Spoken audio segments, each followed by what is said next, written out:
you for joining us for our discussion today as part of the AF Turns 30 series. I'm Chloe Lean and this is Theo Malloy, and we're both directors of PUP Architects. Today we're talking to Shin Egashira, who's an architect, artist and unit leader at the Architectural Association. We're going to be talking about Koshirakura Landscape Workshop, which has run annually for the last 25 years. For 3 weeks each year, 25 international students and architects become temporary residents in Koshirakura, a remote Japanese village. Time is spent understanding and participating in village life, whilst collaborating on making structures, interventions, events, and landscape objects. The workshop offers a fascinating insight into many issues which are relevant to practice today, from sustainability, social value, landscape and context, to globalization and its impact on rural communities. Although the individual built structures are small in scale, the 25-year history of the workshop can be seen as a single ongoing project. Viewed in this way, through the 400 or 500 international participants who have worked there, it's had a significant influence on architectural practice comparable to any single built work.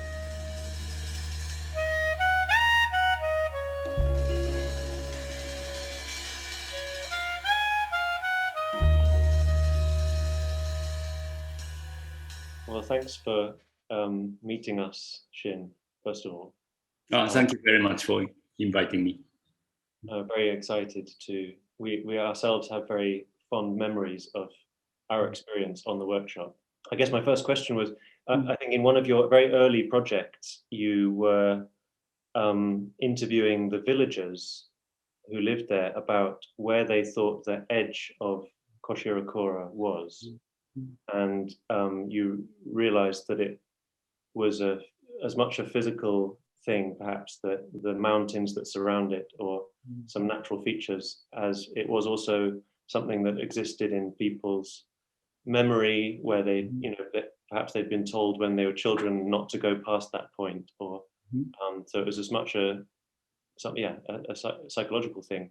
And I guess that, thinking about it and thinking about what we wanted to talk about today, we realized that it's something, it's maybe different for everybody, what the workshop is, and we have our own idea of what it is, and the village, the guys who live in Koshirakura, it's maybe something completely different for them as well. So I guess my first question was really, perhaps, what is it to you? I think what you're talking about is some sort of idea of multiple subjectivity we find in objects. And I suppose if you change object to notion of the landscape as an object, then perhaps maybe that might be interesting dialogues begin in relationship to architecture, design, and what is the knowledge of architects, and also what is a collective form of memory which inform kind of set of language we communicate with, I suppose. So maybe perhaps academically, aim of the workshop might be to do with this accumulative process which directly engage with changing conditions of contemporary world, and how do we actually simply communicate through by identify common objects of study, and how we represent that through object drawings, a set of language goes beyond spoken language, I suppose, which probably you mentioned about memory as well, I think. So, but I think the it's very difficult to describe for me. It's how it's been meant, because it's also transforms as I learn, because I'm not from that area. I was grown up in the city. So there's always fascination about other places beyond city itself, no? Then by questioning ourselves, first question was to why there are so many schools of architecture in the city, and why there is no school of architecture in where maybe those architectural sensitivities or knowledge or some artifices are actually needed somehow.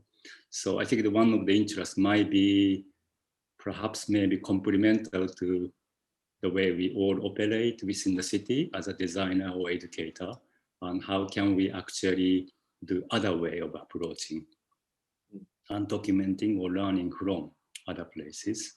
So that might be first motivation. And also, as we all notice that even interest in the city, you can't really separate its objects from rural or peripheral condition, no? So that's kind of symbiotic relationship between rural landscape and city, which actually bring up some idea of equivalent to post-industrial landscape we face in Europe and England, but perhaps some particular economical climate in Japan. Equivalent might be post-agricultural landscape where depopulated rural area and how those changes been manifested through conditional landscape. So probably how to monitor or how to describe or how to represent through set of drawings and activities and events to visualize them. Yeah, but I think the most importantly, how this started to with is more to do with come from my friendship with my university friends from the past who are actually involved in some sort of local rejuvenation project in Niigata area. And they decided to allocate some funding, not for the design and building of object as a purpose, but they may wanting to have more close encouragement to the local community were often overlooked by kind of regional development. So they need something, but perhaps they open this opportunity to some different architects or artists to reflect upon. So that's how it's been started somehow. The passage in the book where you describe how it's translated from being the first kind of workshop into then you essentially signing up to a 10-year process was really interesting. And that kind of, I don't know, spoke a lot about the, I don't know, certain attitudes towards the workshop and it being in a way kind of hyper local and also quite forward thinking in you know, putting their trust in you, somebody who, you know, lives abroad, to undertake this process for 10 years. I think that's a really kind of, was a really interesting starting point. And then from that, it kind of took on a sort of life of its own, I guess. Yeah, I think they also expanding into 10 years, again, maybe some kind of ideas of alternative form of learning and spread across longer period of time. At the same time, this always coincide with educational programs existing everywhere. So you do in the summer where there are none of the schools have any curriculums happening. At the same time, participants have a bit more time to prepare or pull out themselves and locate. So in a way, that might be more of a logic behind this long-term accumulative process. But at the same time, maybe we could also reflecting upon time cycle, how slow the landscape change. For example, Koshirakura village have a seasonal cycle where rice productions still cultivate, which actually reducing quite a lot, but mountains, maintenance of woodland and how to harvest, which is actually yearly cycle, as well as planting of the trees takes 20 years cycle, and things grow and things mature, or maybe one house or family is shifting from one phase to the other. Perhaps one generation might be counted as a 20 to 25 years cycle somehow.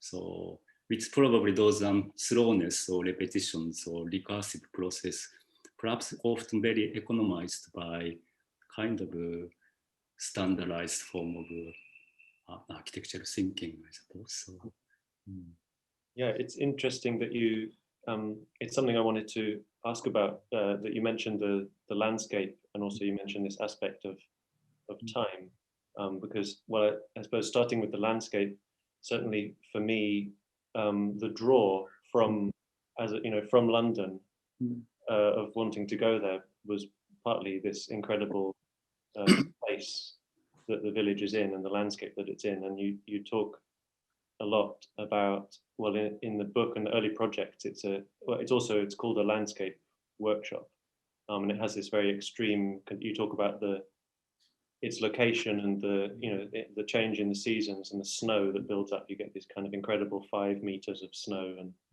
and also the aspect of of change that you're talking about now, and that it's a lot of the structures are also relate to somehow events, and are almost kind of devices themselves, or things which kind of record change or track change, but also, so there's a kind of theme of change, perhaps. Well, there's the kind of like very long scale idea of, the landscape slowly changing, as well as the kind of long scale of the kind of workshop, but then these very acute moments that happen, so 20 or so people descending on the village every year, and then something happens very, very intensely, but there's the idea that, the effects of that then kind of filter through into this longer cycle. Goes both way, I suppose. Imagine in the reality of slow changes. Of course, event can be short as well as long. And for example, communities now, majority is over 65, and there's no young people left, and there's no kind of children, so as reflected upon populations of the community itself. And I only invited a couple of people from the locals to come to London. We just realized none of them have a passport reaching that age. So means for them is every summer there is a group of students mainly from UK and Europe, occasionally from USA and another Southeast Asian country. They comes and stay, although they don't understand the language very much, but maybe some sort of we filled up this empty primary school, which has been closed for last 30 years. And at least in every summer, they'll be occupied by noise and laugh and things which actually perhaps very important for them. Something they would often say that, you hear you see the lights in the classroom and hear the noise and people around the community itself only once a year, but that is quite important event for them, I think. So that's another aspect that I found really incredible about the workshop was, I suppose, the kind of cultural exchange aspect, where it felt very, it went both ways, and it was a big part of it was just an architecture workshop where it's focused on construction, or that you're designing things for this place, but it's something you also talk about in the book, that it was very important that the participants of the workshop are not guests, but sort of become villagers, and therefore take part in rituals of the village, but also some duties like mowing the lawn, and have this, and there's lots of dinners and drinking sessions and festivals. And that's somehow an incredibly important part of the whole workshop. Yeah, I think drinking is quite important. And singing as well, I suppose. You may have experienced that. Definitely.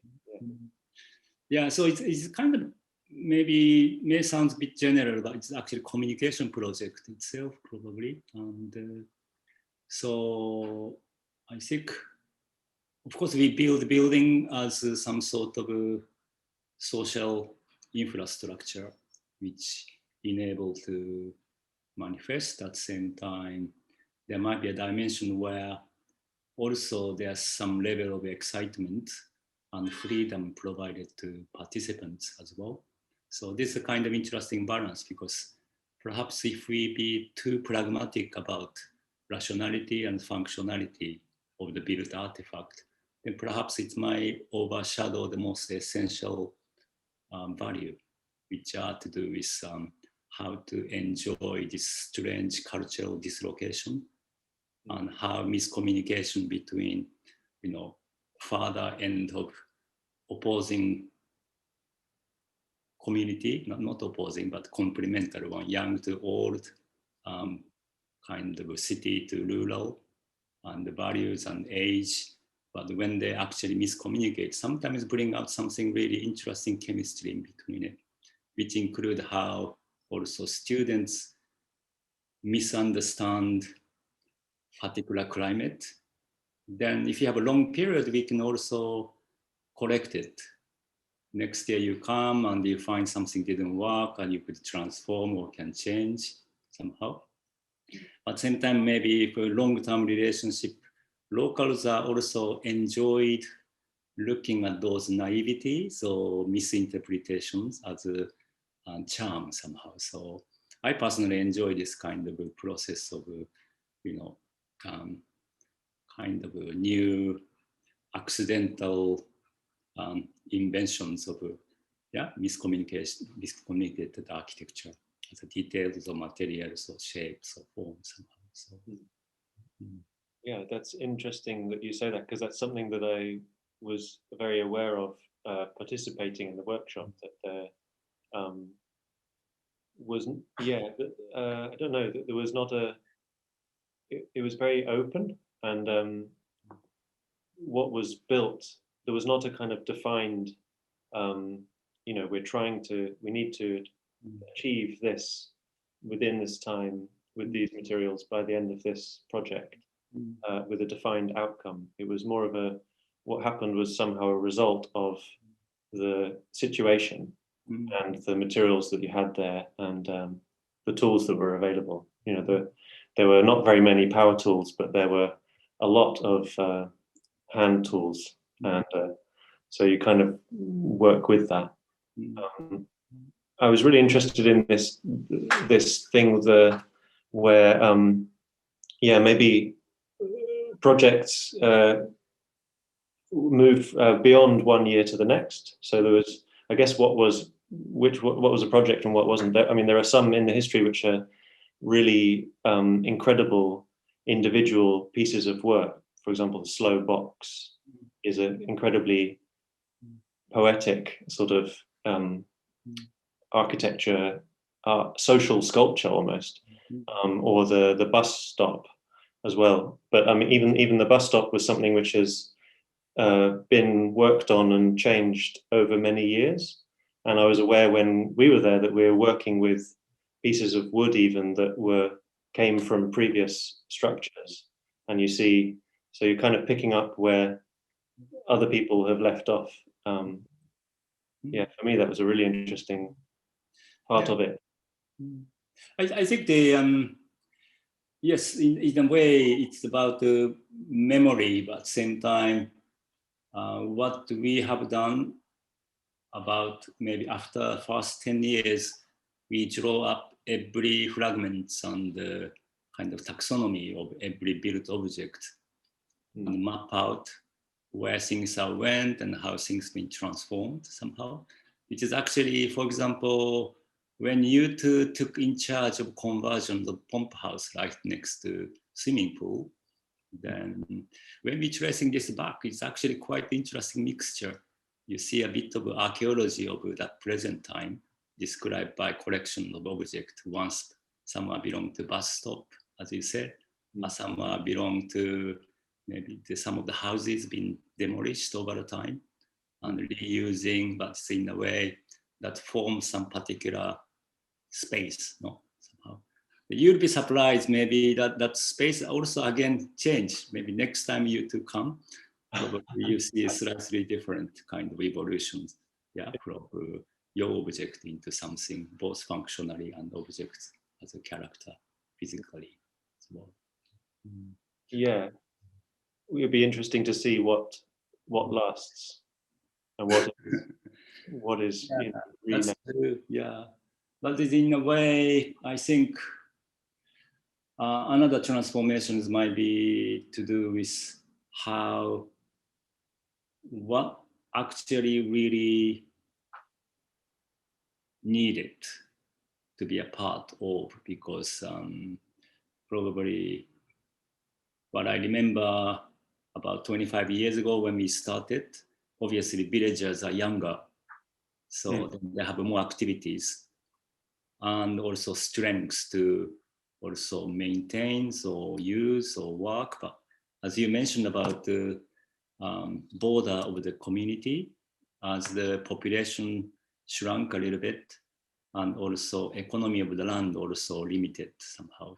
So you would immediately feel that there's a kind of geographical image of the site as a community is being begin to contract smaller.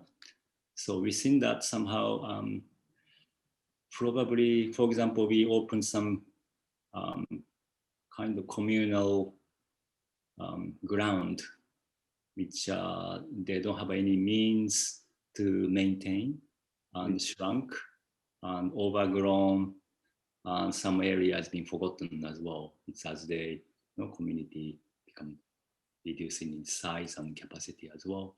So in a way, something we might be doing quite often is that, yes, what could be,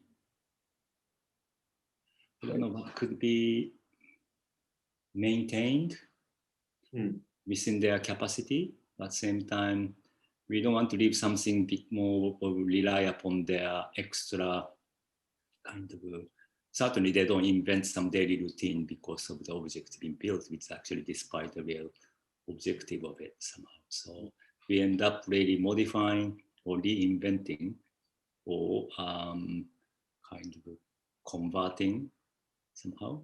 Yeah. So that's interesting. So maybe the next summer school will be just maintenance. I think last 2-3 years, actually, we had the aspects of it, repairing, but maybe how you could make repairing as a very exciting process and kind of rewarding creative means rather than make something just repaired somehow. That's really interesting. I another thing I was thinking about when I was looking, when I was reading back through the book, and also the just thinking about our experience of it, was the way that I think it seems like maybe the focus of the summer school has kind of evolved and changed over the years, and it's something you're just talking about now, also responding to the needs of the people there. And it seems like the very first years was almost about almost a kind of survey of the place, or documentation, and then maybe it evolved into a dialogue or kind of a communication, and of course kind of construction. Yeah, can you and maybe now, there's been some, maybe with the year we went, it was a kind of a maintenance or repair. Can you talk a bit about how it has changed for you? Yeah, I think the I think when the workshop started, I think there might be, maybe there was a bit of twofold in the purpose of the workshop. One is about, as you said, documentation and how to document things often kind of slip out from recording of official informations about populations, demography is all reducing down to numbers, which actually public authority does. At the same time, including the landscape, how we document architecturally, which includes some narratives and stories and the materialities and stuff. So actually that's quite a rewarding task to think as that is a part of the design. And at the same time rejuvenating or maybe encourage so that the probably community won't be seeing themselves as a kind of marginal, no, or somehow. So I think there's elements of this documentations which we are still doing quite consciously, regardless of object we design or build or make. And part of the reason is the in the beginning of the workshop, often we use the reference as one is by Robert Smithson's notion of entropic landscape. Or, yeah. And something like that, which is really about how continuation of the land, if that's maybe agricultural, and how scenery of rural landscaping actually every bit of surface and colors and texture of the lands are actually artificial.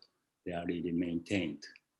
And there's a farming or industry which involve those scenery itself. So probably how to document continuously how these aspects and scenery transform over the time. So of course some are very sad. Fear makes you quite useless somehow because it's kind of shrinking industry and you cannot really expect on the other hand. But I think to be able to reveal those kind of what form the landscape, what manifesting those appearance of the scenery, no? So that's another, I guess, aspect which seems like you've been very aware of from the beginning is the connection between this rural condition and the city. The kind of the way that the cities have grown and the effect that that's had on rural communities. I think it's something that's happened all over. It's very symbiotic. It's not just it happens, you know, people move and there are no effects. It's sucking people out to one place and they have a direct consequences in remote places.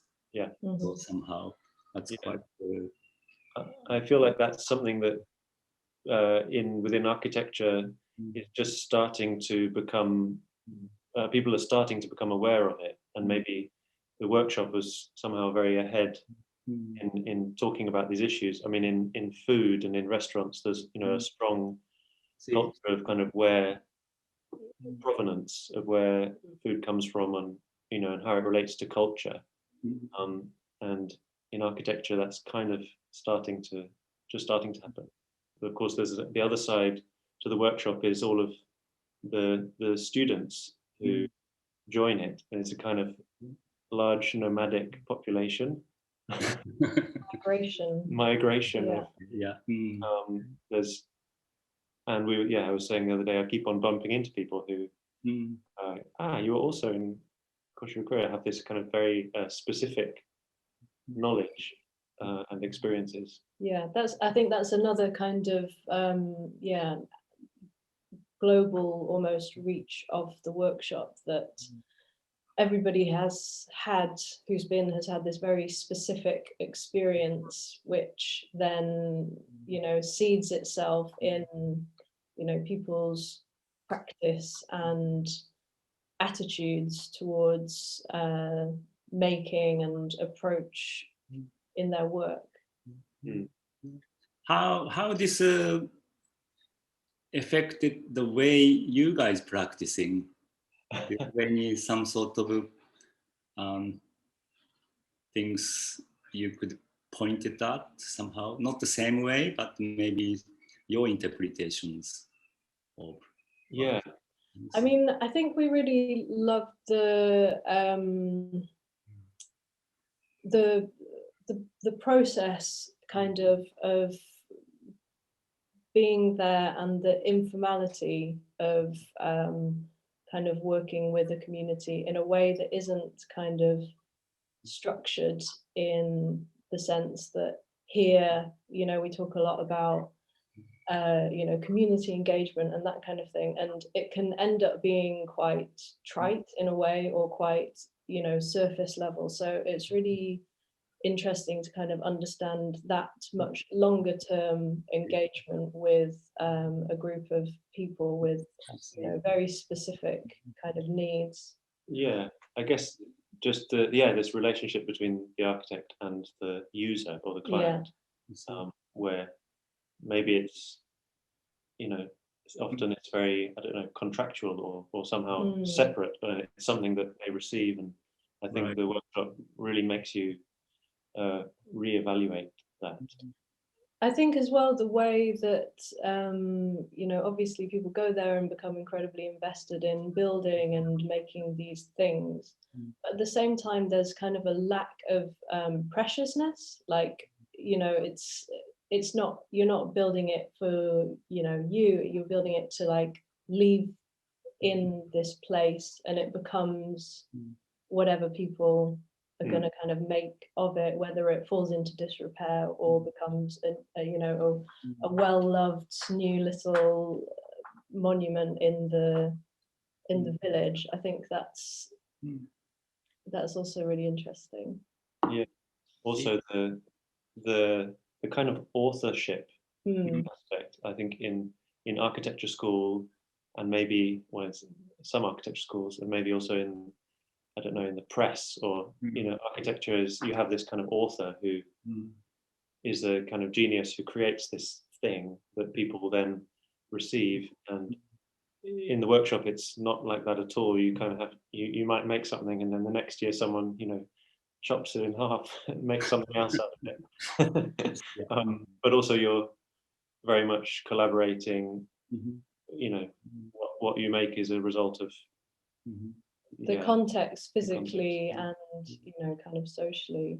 I think, you know, we've been really influenced by how things were done in Koshirakura, that kind of building culture of having people participate is something I think we really took from it. What can we learn from the workshop, or what this group of maybe nearly, the influence of the workshop, I guess. And maybe like perhaps what you know, intend people to take away from it, like what is a successful year, you know, like also how do you kind of measure the success of the projects, of the built works, or of the process? That is quite difficult to measure actually, because I think one memorable year I remember was when we built cinema screen in front of the shrine. But the reason behind this cinema screen is also we done parallel project. One is about shooting the films called Koshirakura Story, which are reinventing narrative of previously built or familiar structures and landscape to actually mix with real and fiction together to make some story. It's actually about a love story which takes place in Koshirakura. And we acted and we shoot it. Then also we have a film premiere. Then at the same time, we designed some temporal outdoor cinema screen to project some images to open up somehow. Then I think there's something, I think that process, it's had kind of more clear coordinated effect, what's temporal, what could be permanent, which is fiction, and which is actual credible reality of the place, where a mixture of locals and acting and part of the building fabricated. Then when we actually show that films on the landscape, then actually something really exciting about those phenomena you create. Then therefore, also cinema screens appeared every summer and recompose, reconstruct, and building up. and become part of the local event as a festival in the summer somehow. So that kind of, you often notice there's some moment which things comes together to one particular moment or one particular occasion to realize it. So for example, another one might be, yeah, we built this pizza oven, which are quite strange, because if you are traditionally driven, you may not think like, let's build pizza oven in rural community where actually, you know, kind of Italian pizza might not be fit very well, but it's actually local loves those pizza things, no? And so we did a kind of open pizza restaurant. So we promoted rural area around and distribute some. Our aim was about at least we could sell 200 pizza in one night.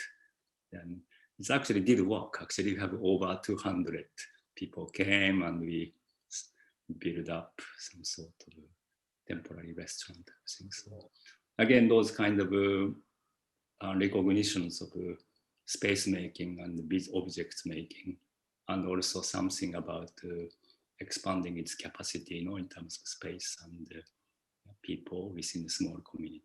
I find it's quite exciting. So if that's the measure of success, I suppose.